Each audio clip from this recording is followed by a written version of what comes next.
Hi, welcome back to my channel. ಎಲ್ಲರೂ ಹೇಗಿದ್ದೀರಾ?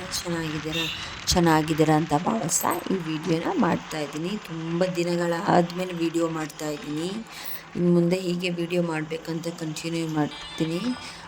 ನಾವು ಎಲ್ಲಿ ಹೋಗ್ತಾಯಿದ್ದೀವಿ ಅಂದರೆ, ನಾವು ಮತ್ತು ನಮ್ಮ ಮೇಕಪ್ ಬ್ಯಾಚಲ್ಲಿ ಇದ್ದ ಕೆಲವು ಫ್ರೆಂಡ್ಸು ಎಲ್ಲರೂ ಗೌಡ್ಗೆರೆ ಟೆಂಪಲ್ಗೆ ಹೋಗೋಣ ಅಂತ ಹೇಳ್ಬಿಟ್ಟು ಪ್ಲ್ಯಾನ್ ಮಾಡಿಕೊಂಡು ಹೊರಟಿದ್ದೀನಿ. ಆಲ್ರೆಡಿ ತಮ್ಲೈನ್ ನೋಡಿ ನಿಮ್ಗೆ ಗೊತ್ತಾಗಿರುತ್ತೆ. ಈ ಹೆಂಗಿದೆ ಹಂಗೇ ತೋರಿಸ್ತೀನಿ ನಾನು, ಎಷ್ಟು ಸಾಧ್ಯನೋ ಅಷ್ಟನ್ನು. ಗೌಡ್ಗೆರೆ ದೇವಸ್ಥಾನಕ್ಕೆ ಹೋಗಿದ್ವಿ, ಚಾಮುಂಡೇಶ್ವರಿ ದೇವಸ್ಥಾನಕ್ಕೆ. ತುಂಬ ದಿವಸಗಳಿಂದ ಹೋಗಬೇಕು ಅಂತ ಅಂದ್ಕೊತಿದ್ವಿ, ಹೋಗೋಕ್ಕಾಗಿರಲಿಲ್ಲ. ಬಟ್ ಇವಾಗ ಹೋಗಿದ್ವಿ, ಕಾಯಿ ಕಟ್ಟಬೇಕು ಅಂತ ಅಂದ್ಕೊಂಡು ಕಾಯಿ ಕಟ್ಬಿಟ್ಟು ಬಂದಿದ್ವಿ. 3 ವಾರ ಹೋಗೋಣ ಅಂತ ಅಂದ್ಕೊಂಡಿದ್ವಿ, ಗೊತ್ತಿಲ್ಲ ಏನಾಗುತ್ತೆ ಅಂತ ಹೇಳ್ಬಿಟ್ಟು. ಇದು ಫಸ್ಟ್ ಟೈಮ್ ಹೋಗಿರೋದು. ನಾವು ಫ್ರೆಂಡ್ಸ್ಗಳೆಲ್ಲ ಹೋಗಿದ್ದು, ಲೈಕ್ ಒನ್ ಡೇ ಟ್ರಿಪ್ ಥರ ಅಂತ ಅಂದ್ಕೊಂಡಿದ್ದು. ನನ್ನ ಫ್ರೆಂಡು, ಅವ್ರ ಕಸಿನ್ ಎಲ್ಲರೂ ಹೋಗಿದ್ವಿ. ನಾನು ನೋಡಿ ಎಷ್ಟು ಚೆನ್ನಾಗಿದೆ ಅಲ್ಲ. ನಾವು ಇಲ್ಲಿಂದ ಬೆಳಗಿನ ಜಾವ 6 ಗಂಟೆಗೆ ಬಿಟ್ಟಿದ್ವಿ, ಅದರಿಂದ 2 ಗಂಟೆ ಅಷ್ಟರಲ್ಲ ಬಂದುಬಿಟ್ವಿ. ಏನೂ ಅಷ್ಟು ಇದನ್ನಿಸಿಲ್ಲ.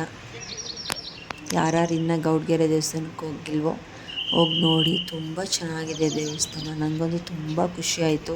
ಇವಾಗ ಬಿಸಿಲಿರೋದ್ರಿಂದ ನಾವು ಬೆಳಗ್ಗೆನೇ ಹೋಗೋಣ ಅಂತ ಪ್ಲ್ಯಾನ್ ಮಾಡಿದ್ವಿ. ತುಂಬ ಚೆನ್ನಾಗಾಯಿತು ದರ್ಶನ ಅಷ್ಟೇ. ಅಲ್ಲೇ ಪ್ರಸಾದ ಕೊಟ್ಟರು, ಬೆಳಗ್ಗೆ ಟಿಫನ್ ತಿಂದ್ವಿ. ಬಟ್ ನಮಗೆ ಅಷ್ಟು ಅಡ್ಜಸ್ಟ್ ಆಗಿಲ್ಲ ಟೇಸ್ಟು ಎಲ್ಲನೂ. ಬಟ್ ಪ್ರಸಾದ ಅಲ್ವಾ, ಹೇಗಿದ್ದರೂ ತಿನ್ನಲೇಬೇಕು ಅಂದ್ಬಿಟ್ಟು ಪ್ರಸಾದ ತಿಂದ್ಕೊಂಡು ಬಂದ್ವಿ. ತುಂಬ ಚೆನ್ನಾಗಿತ್ತು. ಆದಷ್ಟು ವೀಡಿಯೋನೇ ಅಪ್ಲೋಡ್ ಮಾಡ್ತೀನಿ ನೋಡಿ. ಇನ್ನು ಯಾರ್ಯಾರು ನನ್ನ ಚಾನಲ್ ಸಬ್ಸ್ಕ್ರೈಬ್ ಮಾಡ್ಕೊಂಡಿಲ್ವೋ ಬೇಗ ಹೋಗಿ ನನ್ನ ಚಾನಲ್ನ ಬೇಗ ಸಬ್ಸ್ಕ್ರೈಬ್ ಮಾಡಿಕೊಂಡು, ಹಾಗೆ ಪಕ್ಕದಲ್ಲಿರೋ ಬೆಲ್ ಐಕಾನ್ನು ಪ್ರೆಸ್ ಮಾಡಿ. ಆಗ ನಾನು ಯಾವುದೇ ವೀಡಿಯೋನ ಅಪ್ಲೋಡ್ ಮಾಡಿದರೂ ನಿಮಗೆ ನೋಟಿಫಿಕೇಷನ್ ಬರುತ್ತೆ.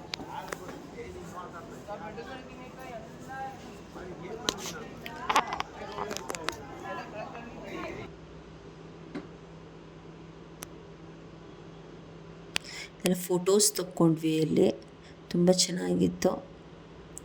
ಇದು ಕಾಯಿ ಕಟ್ಬೇಕಾದ್ರೆ ಹೋಗ್ಬೇಕಾದ್ರೆ ಕಾಯಿ ಇಸ್ಕೊಂಡಿದ್ದಂಗೆ ಒಂದು ಪಿಕ್ಕಿರಲಿ ಅಂತ ತೊಗೊಂಡೆ.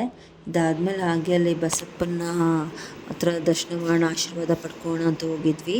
ಬಟ್ ಅದು ಬೇರೆ ಕಡೆ ಪೂಜೆಗೇನೋ ಹೋಗ್ತಾಯಿತ್ತು, ಅದರಿಂದ ನೋಡೋಕ್ಕೆ ಇಲ್ಲ, ದರ್ಶನಕ್ಕಿಲ್ಲ ಅಂತ ಹೇಳಿಬಿಟ್ರು.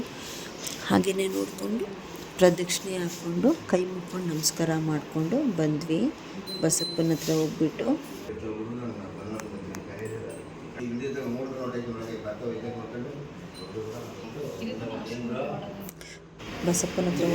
ಆಮೇಲೆ ಪ್ರಸಾದ ತಿನ್ನೋಣ ಅಂದ್ಬಿಟ್ಟು ಹೋದ್ವಿ. ಹಂಗೆ ಅಲ್ಲಿ ಬರಬೇಕಾದ್ರೆ ಅಲ್ಲಿ ಕೆರೆ ಇತ್ತು. ನಂಗೆ ನೋಡಿ ನನಗೆ ಇರೋಕ್ಕೆ ಆಗಲಿಲ್ಲ. ಹಾಗೆ ಒಂದು ವೀಡಿಯೋಸ್ ಇರಲಿ, ಫೋಟೋಸ್ ಇರಲಿ, ಮೆಮೊರೇಬಲ್ ಚೆನ್ನಾಗಿರುತ್ತೆ ಅಂತ ಹೇಳಿಬಿಟ್ಟು ನನ್ನ ಫ್ರೆಂಡ್ಸ್ ಬೇಡ ಅಂದರೂ ಹೋಗೋಣ ಬನ್ನಿ ಅಂತ ಹೇಳ್ಬಿಟ್ಟು ಅಲ್ಲಿ ಹೋಗ್ಬಿಟ್ಟು ಎಂಜಾಯ್ ಮಾಡಿಕೊಂಡು ನೀರೊಳಗಡೆಲ್ಲ ಆಟ ಆಡಿದೆ. ಬಟ್ ತುಂಬ ಏನು ಆಳಕ್ಕೇನು ಹೋಗಿಲ್ಲ, ತುದಿಲೇನೇ ನಿಂತ್ಕೊಂಡಿದ್ದೆ. ಚೆನ್ನಾಗಿತ್ತು. ನಾನು ಒಬ್ಬಳೇ ಹೋಗಿದ್ದಿದ್ದು ಅಲ್ಲಿ ಕೆರೆ ಹತ್ರ. ನಮ್ಮ ಫ್ರೆಂಡ್ಸ್ಗಳು ಯಾರೂ ಬಂದೇ ಇಲ್ಲ, ಯಾಕೆ ಅಂತ ಗೊತ್ತಿಲ್ಲ. ಬಟ್ ಅವ್ರಿಗಿಷ್ಟ ಆಯಿತು, ಆಗಿಲ್ವೋ ಏನೋ ಗೊತ್ತಿಲ್ಲ ಆ ಥರ ನೀರೊಳಗೆ ಇಳಿಯೋದು. ಬಟ್ ನನಗಿಷ್ಟ ಆಯಿತು, ತುಂಬ ಚೆನ್ನಾಗಿ ಇಷ್ಟ ಆಯಿತು. ಹಂಗೇನೆ ಇದು ವಿಡಿಯೋ ಮಾಡ್ಕೊಳ್ಳೋಣ ಅಂದ್ಬಿಟ್ಟು ಶಾರ್ಟ್ ಇದಕ್ಕೆ ಹಾಕೋಣ, ಇನ್ಸ್ಟಾಗೆ ಹಾಕೋಣ ಅಂತ ಹೇಳಿಬಿಟ್ಟು ಸ್ಲೋ ಮೋಷನ್ ವಿಡಿಯೋ ಮಾಡಿ ಅಂತ ಹೇಳಿದ್ದೆ. ಸಾರಿ, ಅದು ವಿಡಿಯೋ ಮಾಡ್ತಾ ಇರೋದು. ಆಲ್ರೆಡಿ ಇದು ಇನ್ಸ್ಟಾಗ್ರಾಮಲ್ಲಿ ನಾನು ಅಪ್ಲೋಡ್ ಮಾಡಿದ್ದೀನಿ ಸಾಂಗು.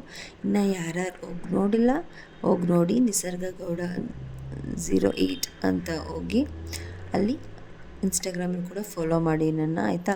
ಹಾಗೆ ಇಲ್ಲಿಂದ ಏನು ಮಾಡಿದ್ವಿ ಅಂದರೆ, ತುಂಬ ದಿವಸದಿಂದ ಆಸೆ ಇತ್ತು ನನಗೆ. ಅಲ್ಲಿ ಹೆಂಗೂ ಚನ್ನಪಟ್ಟಣಕ್ಕೆ ಬಂದಿದ್ವಲ್ಲ, ಗರ್ಕಳ್ಳಿ ಸಿದ್ದೇಶ್ವರ ಅಂತ ಅಲ್ಲೊಂದು ದೇವಸ್ಥಾನ ಇದೆ, ಅಲ್ಲಿಗೆ ಹೋಗೋಣ ಅಂತ ತುಂಬ ದಿವಸದ ಆಸೆ ಇತ್ತು ನನಗೆ. ಅದು ಯಾವ ದೇವಸ್ಥಾನ ಅಂದರೆ, ನಮ್ಮ ಮಮ್ಮಿ ಇದ್ದಾರಲ್ಲ ಅವರ ಅಪ್ಪನ ಮನೆ ದೇವರು ಅದು. ಅಂದರೆ ನಮ್ಮ ಮಮ್ಮಿನೂ ಒಂದೇ ದಿವಸ ಏನಂತಾರೆ, ಚಿಕ್ಕ ಹುಡುಗಿನ 1 ಸತಿನೋ 2 ಸತಿ ಹೋಗಿದ್ರಂತೆ ಅಷ್ಟೇ ಅಂತೆ. ಬಟ್ ನಾನು ಯಾವತ್ತೂ ನೋಡಿರಲಿಲ್ಲ, ಹೆಂಗೋ ಹೋಗಿದ್ನಲ್ವ ಅದಕ್ಕೆ ಹೋಗಿ ನೋಡ್ಕೊಂಬರೋಣ ಅಂತ ಹೇಳಿಬಿಟ್ಟು ಹೋಗಿದ್ವಿ. ಯಾಕೆಂದರೆ ನಾವು ಬಸ್ಸಲ್ಲಿ ಹೋಗಿದ್ರೆ ನಮ್ಗೆ ಸ್ವಲ್ಪ ಕಂಫರ್ಟಬಲ್ ಇರ್ತಾರಿಲ್ಲ, ಬಟ್ ನಾವು ಕಾರಲ್ಲಲ್ವ ಹೋಗಿದ್ದಿದ್ದು, ಅದರಿಂದ ಈಸಿ ಆಯಿತು ಹೋಗೋಕ್ಕೆ.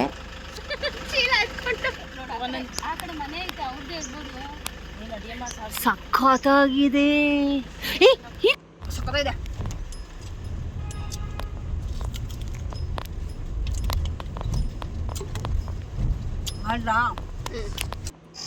ಅಂತೂ ಇಂತೂ ಬಂದ್ವಿ ಅಲ್ಲಿಗೆ, ಗರ್ಕಳ್ಳಿಗೆ. ಅದು ಬೆಟ್ಟದ ಮೇಲಿದೆ ದೇವಸ್ಥಾನ, ಮೆಟ್ಲು. ಆ ಬಿಸಿಲಲ್ಲಿ 12 ಗಂಟೆ ಆಗಿಬಿಟ್ಟಿತ್ತು ನಾವು ಹೋಗೋಷ್ಟರಲ್ಲಿ. 12 ಗಂಟೆ ಬಿಸಿಲಲ್ಲಿ ಆ ಬೆಟ್ಟ ಹತ್ಕೊಂಡು ಹೋಗೋಷ್ಟಕ್ಕಂತೂ ನನ್ನ ಕೈಯಲ್ಲಂದರೂ ಆಗಲೇ ಇಲ್ಲ. ಸಿಕ್ಕಾಪಟ್ಟೆ ಸುಸ್ತು, ಬಿಸಿಲಿಗೆ ಕಾಲು ಬೇರೆ ಸುಡ್ತಿತ್ತು. ಅದು ಬೆಟ್ಟ ಹತ್ಬೇಕಾದ್ರೆ ಅಂದರೆ ಏನಂತಾರೆ, ಇದು ಸ್ಟೆಪ್ಸ್ ಇದೆಯಲ್ಲ, ಮೆಟ್ಲುಗಳಿದೆಯಲ್ವ, ಅಲ್ಲಿ ಚಪ್ಪಲಿ ಹಾಕೋದು ಬೇಡ ಅಂತ ಚಪ್ಪಲಿ ಹಾಕ್ಕೊಂಡು ಹೋಗಿಲ್ಲ, ಹಂಗೆ ಹೋಗಬೇಕು ಅಂದ್ಬಿಟ್ಟು.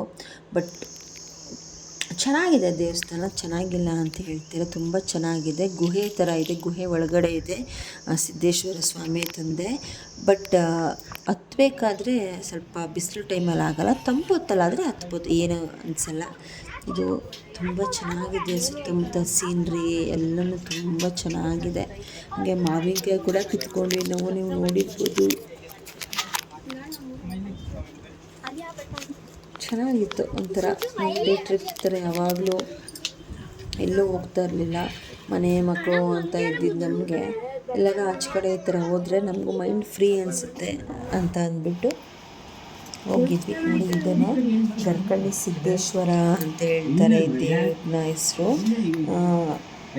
ಒಂಥರ ಗುಹೆ ಥರ ಇದೆ, ಗುಹೆ ಒಳಗಡೆ ಇರೋದು ದೇವಸ್ಥಾನ. ಬಟ್ ಅಲ್ಲೇ ಸರೌಂಡಿಂಗೆ 20 ಕಿಲೋಮೀಟರ್ಸ್ ಏನೋ ಇತ್ತಂತೆ ಕಬ್ಬಾಳ್ ದೇವಸ್ಥಾನ. ಹೋಗಂಗಿದ್ರೆ ಹೋಗಿ ಅಂತ ಹೇಳಿದ್ರು ಅಲ್ಲಿರೋ ಪುರೋಹಿತರು, ಪೂಜಾರಪ್ಪನವರು. ಬಟ್ ಅವ್ರು ಪೂಜಾರಪ್ಪನವ್ರು ನಮ್ಮ ತಾತನ ಗೊತ್ತಿರೋರೇನೆ. ನಾವು ನಮ್ಮ ತಾತನ ಹೆಸ್ರು ಹೇಳಿದ ತಕ್ಷಣ ಓ ನೀವು ಅಂತ ಹೇಳಿದ್ರು. ಸರಿ ಆಯಿತು ಅಂತ ಅಂದ್ಬಿಟ್ಟು ಬರ್ತಾಯಿದ್ವಿ.